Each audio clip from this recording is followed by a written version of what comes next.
Zambada was sentenced to life in prison. However, what drew the most attention was not the sentence, but the fortune of $15 billion that the U.S. authorities attribute to him. In this video, we show you how that figure compares to the wealth of the most important businessmen in Mexico, and why, if it were a legal fortune, it would make him the third richest man in the country.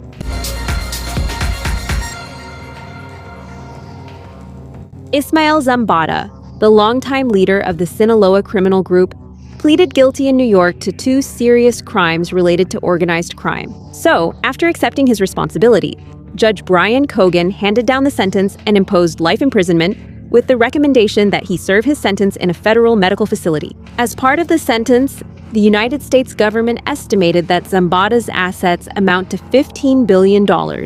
So the judge ordered the forfeiture of that amount, one of the largest asset forfeitures that the U.S. justice system has imposed on a Mexican drug lord. To understand the magnitude of the figure, it's enough to compare it with the case of his compadre Joaquin Guzmán. In 2019, U.S. authorities ordered the seizure of $12.6 billion. That is, the amount attributed to Zambada is $2.4 billion higher.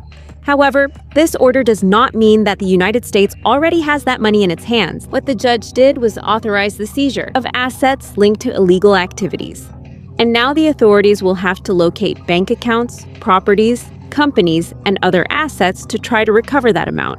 Meanwhile, beyond the seizure, the amount attributed to the leader of this organization has drawn attention because of its size, as it approaches and even surpasses the fortune of some of the richest businessmen in Mexico. For example, Carlos Slim, whose wealth comes mainly from the telecommunications and infrastructure sectors, has an estimated fortune of $129 billion, according to the Bloomberg Billionaires Index.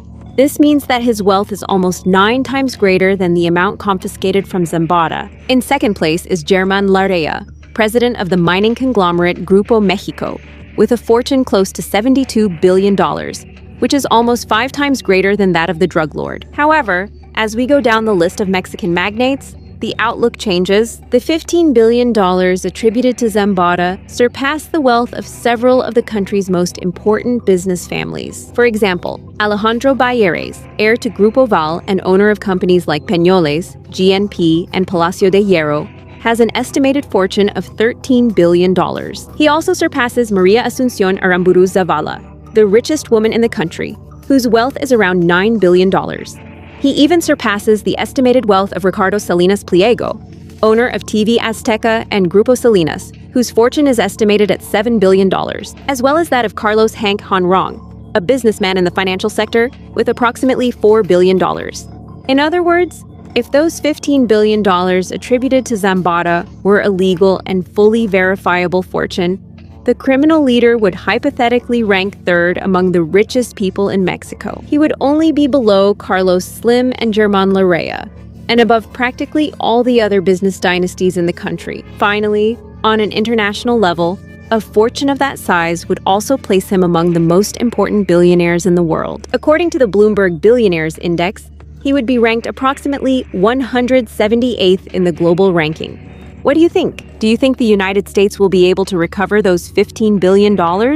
Or will most of that money never show up?